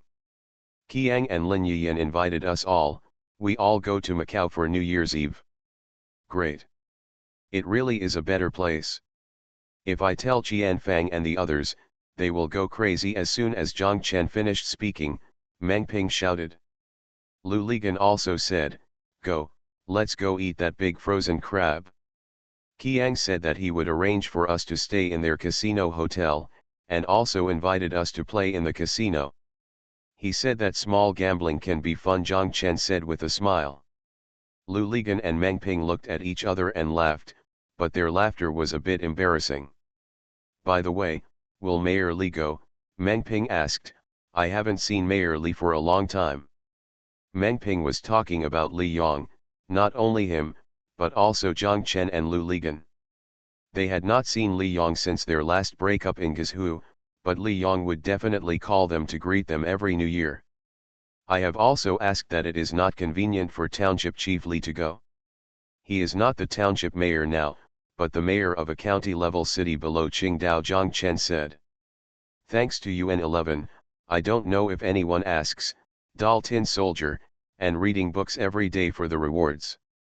Thank you Kandera and Cheng Shanming, Bronze, 1890-798-3117 for your monthly votes. Thanks for all the votes and reading. I wish you all good health. The Pentium Era, South to North. Author, Mei Shi Niang. Chapter 1098. Meng Ping stayed in Hangzhou for another day. The next morning, he and Lu Ligan went to Ren Rongrong and Chen Yakin to listen to the two people explain the current situation of the domestic futures market and the types of transactions to them one by one. Introduced. The two of them don't know the reason now, and everything can only be decided by Ren Rongrong and Chen Yakin. Meng Ping told them, be bolder and don't be timid. Compared with us, you are the experts. It should not be us but you who make the decision. Lu Ligan also said, yes, just forget about us. You are the professionals. We don't have that much time to do any technical analysis and research. You can just do it. Ren Rongrong and Chen Yakin agreed that we will work hard. At noon, Lao Ni, Meng Ping, and Lu Ligan invited Ren Rongrong and Chen Yakin to have dinner together. After the meal, Meng Ping went back to Nanjing, and Lu Ligan also went back to his company. After when Tan Shahen was in the office, Tan Shahen saw him and asked, "Where did you go this morning?" "A friend's place," Lu Ligan said. Tan Shahen stood up and said, "Let's go, Lao Tan is already there." "Where to go?" Lu Ligan asked. As soon as the words came out of his mouth, before Tan Shahen could glare at him, he remembered and immediately changed his mind and said, "Okay, let's leave now." Tan Shahen shook her head. She didn't know what this guy was doing absent-mindedly these 2 days. He didn't know where he went yesterday. Later he said that Meng Ping was here and disappeared again this morning. Tan Shahen thought that he might still be with Meng Ping. "We were together and it wasn't very good to make phone calls, so we had to postpone this morning's schedule to the afternoon. The land leveling of Sky City has been completed.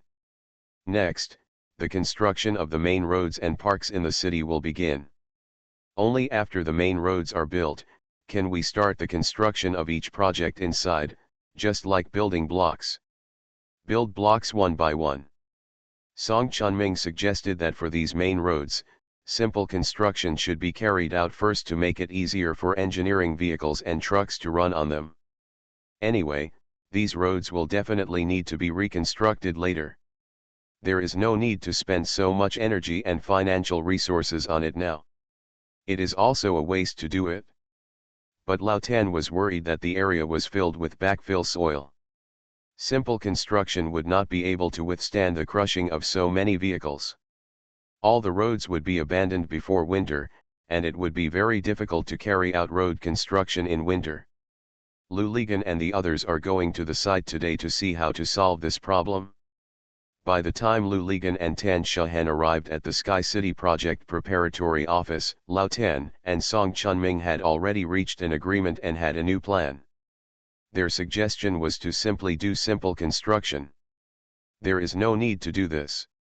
Just use a soil compactor to flatten a few roads so that construction vehicles can enter and exit. Because of the problem of land subsidence, there is no way to bury underground pipelines here now.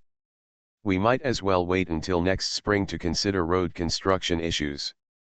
This year's focus will be on the construction of parks and large earthworks. Especially in the high-rise building areas of the main city, the entire earthworks.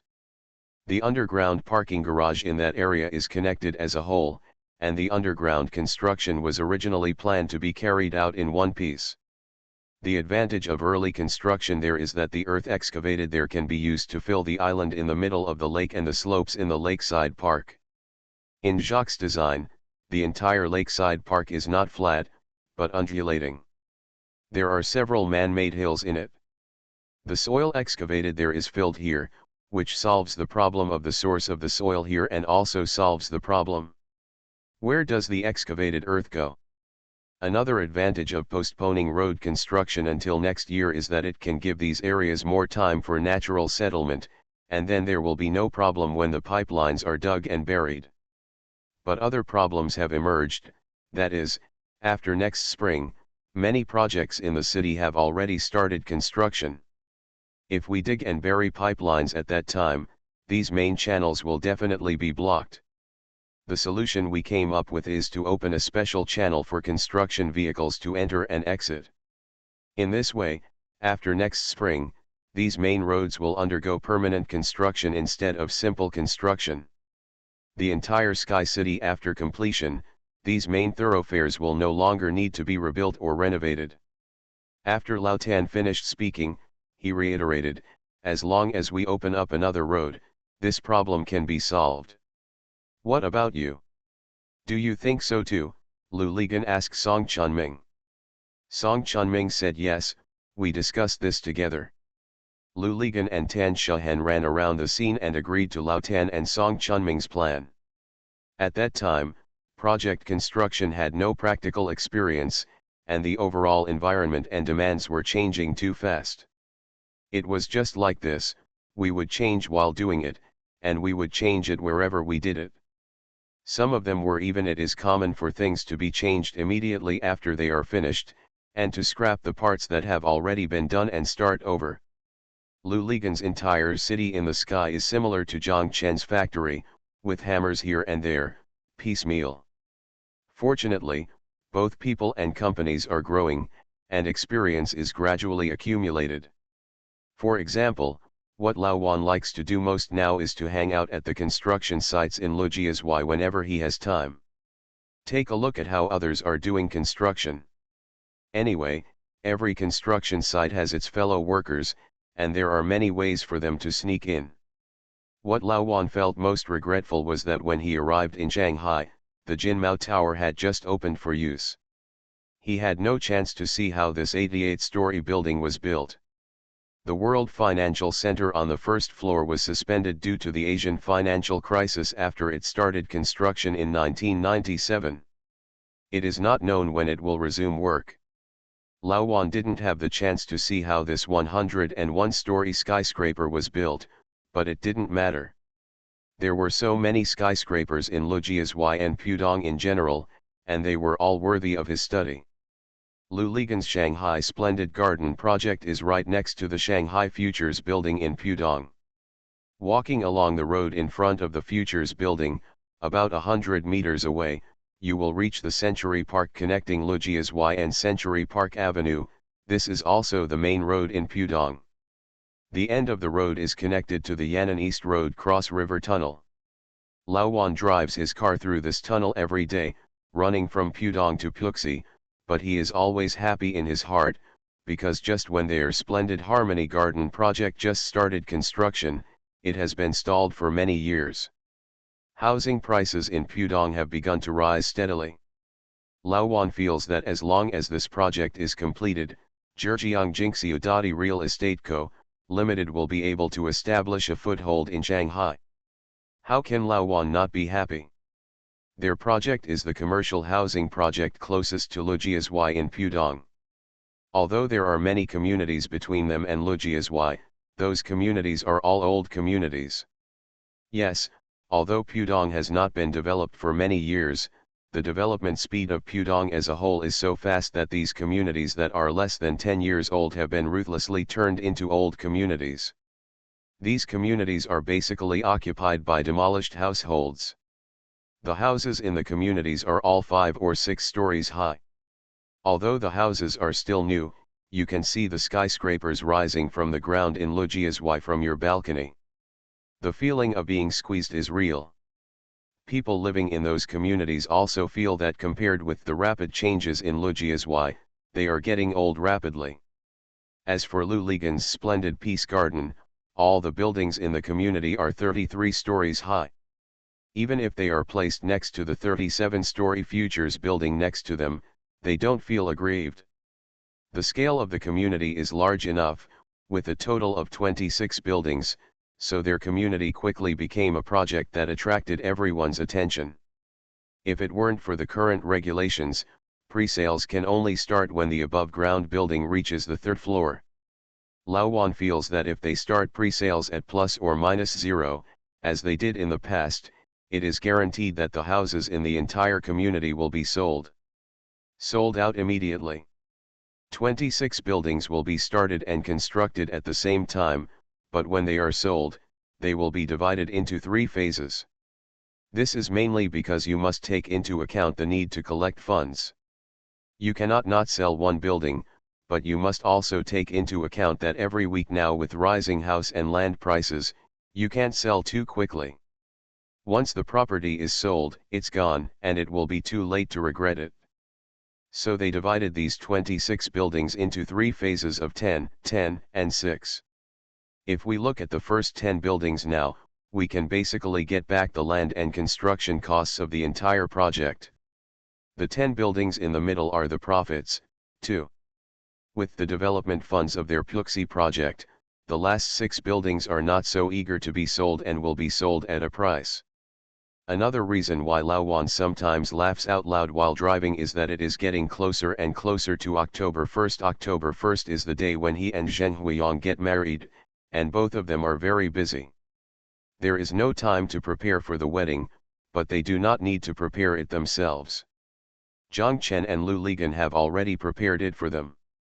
Lu Ligan also gave them a house by the river in Meshi, Hangzhou as a wedding gift in advance. Even the decoration was arranged for Lao Tan to do it for him.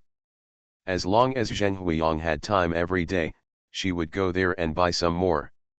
Just the furniture and items you need indoors. Every night, Zheng Huiyang would call Lao Wan and tell him what he had bought today. Zheng Huiyang would also take a camera and scan the room to show him. Although the picture was blurry and stuck, there were always mosaics. But Lao Wan still laughed, unable to conceal his inner happiness. Lao Wan will soon have his own home and family, how can he be unhappy? Thank you for the tip from the third one from top to bottom, 131, on the shore. Thank you Su Yuinian and Lao Chantang for your monthly votes. Thanks for all the votes and reading. Have a good evening everyone. You are listening to Novels at Bless Up channel. Wish you happiness and luck. Please subscribe to receive new novels. How do you feel about this novel? Please like and leave a comment. The Pentium Era, South to North. Author, Mei Xiniang. Chapter 1099. Even Lu Ligan and the others did not expect that whether it was Hangzhou, Shanghai, or Suzhou, the price of land would rise so fast. They had to grit their teeth to get every piece of land, but now they can't even get it. I regret that I took too little land when I took it. You know, they still have money in their accounts. This trend made Lu Ligan excited, but also slightly panicked. He called Mr. Han and asked him for advice, but now it seemed that even Mr. Han couldn't understand the situation. He said, I estimated that land and housing prices in mainland China would rise, but I didn't expect it to rise so fast. If this continues, something will happen. You are killing the goose that lays the egg. Lu Ligan laughed. After he finished laughing, he asked, what could go wrong? It will arouse public anger, Mr. Han said. House involves everyone. When no one can afford it, or when it plummets, everyone will be very angry. Maybe I use this word too strongly. To use your official language, the masses have strong opinions, and when the masses have strong opinions, the central government will definitely take action. At that time, the unlucky ones will still be the local government and your real estate developers. Will there be a situation like that in Hainan? Lu Ligan is most worried about this issue. That's not true. In Hainan at that time, there was no demand at all. It was a completely artificial bubble. For example, in Hangzhou and Shanghai, the demand is real now and there is no bubble problem. But when housing prices go too high, soon, as everyone's purchasing power increases, conflicts will definitely arise, Mr. Han said. What will happen? A repeat of the scene in Haikan, Lu Ligan asked. Still not, the collapse is not yet there, but since it is running too fast, it will be forced to stop and take heavy measures. When the market mechanism does not work, it must be administrative intervention. There is no responsible government. We will allow housing prices to skyrocket unbridled, and when the time comes, both the local government and you real estate developers will have to give up profits, Mr. Han said.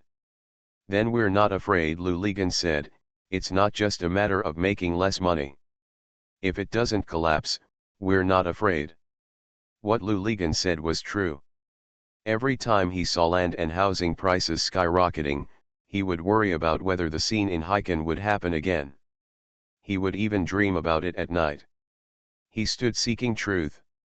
Beside the pool in the academy, I suddenly felt lonely and suddenly had nothing. When he saw his own figure in his dream, he was worried that he would fall into the pond next to him like Wang Kuei or Lao Shi. When he woke up, Lu Ligan wiped his face and laughed in the dark. This idiot actually compared himself to Wang Kuei and Lao Shi. Luligan cursed himself, and the more he thought about it, the funnier he became. Probably because he had stayed in that ruined temple for too long, he had accumulated a lot of staleness, so he compared himself to the ancients. Luligan stared at the ceiling above his head in the dark, no longer sleepy. After lying there for a while, he simply got up from the bed and walked out. In the yard outside, waves of sweet-scented osmanthus fragrance floated, refreshing with the night breeze and night sky. This season is the best season in Hangzhou. The whole city is filled with the fragrance of osmanthus. No matter where you are, as long as you stop and calm down, you can smell the faint fragrance of osmanthus. These sweet-scented osmanthus may be in the park, or on both sides of the street, or more likely in the yards deep in the alleys. Sometimes, there is a solitary one, standing on a certain street corner or on the side of the street. The merchants moved them out and placed them in flower pots at the door. The scent of osmanthus is everywhere, making Hangzhou become a somewhat sweet city in the season. Luligan took a deep breath, walked towards the small door, took out the key from his pocket, opened the door and walked out. Luligan specifically asked Zhao Jingjing for a key to the small door, just so that he could walk to the roof garden on the other side of the small door on nights like this. The entire rooftop garden is quiet. Only the second floor leads to the roof. The light at the stairway is still on. The other lights in the garden have been extinguished. The 3 office buildings next to it, except for the Post and Telecommunications office, in that building, the lights were still on the top 3 floors, but the other houses and floors were also dark. The 3rd floor was the computer room of the Post and Telecommunications office. Not only were the lights on, but there was also the faint sound of electricity sizzling. Such sounds made the night seem deeper and quieter. There were only a few occasional cars passing by on the road to the stadium, and they just rustled silently, and the drivers didn't even bother to blow their horns. Luligan arrived at the railing where he often stood. Now that he thought about it, this was one of the reasons why he didn't like to move away from here to the terraced house by the river in Meeshi. Once you live there, you can only get up in the middle of the night and sit in Meeshi. Walking by the Shijiang River, walking by the Meeshi River in the middle of the night, they looked like Wan Kuei and Laoshi. Even the security guards would probably follow them quietly when they saw them. After staying there, where can I go to see the center of Hangzhou in the middle of the night? The center of Hangzhou in the night? After drilling out of the ground in the center of Hangzhou, there was no need to work the night shift at night. The entire construction site became quiet, crouching in the night like a giant beast ready to go. Luligan liked to do this in the night. Looking at it and feeling it, he liked the way it stared at the city but remained silent. This was power, silent power. After the center of Hangzhou became quiet, the building across the road from the stadium also became quiet. No one threw bottles outside anymore, and no one was scolded as an idiot late at night. Everyone got along in a friendly manner. The center of Hangzhou has grown to be as tall as the 6-story house opposite. Then, the house will reach the chest, waist, hips, thighs, knees, and finally slide down to the ankles of the center of Hangzhou. When you want to throw the bottle, you can't reach it.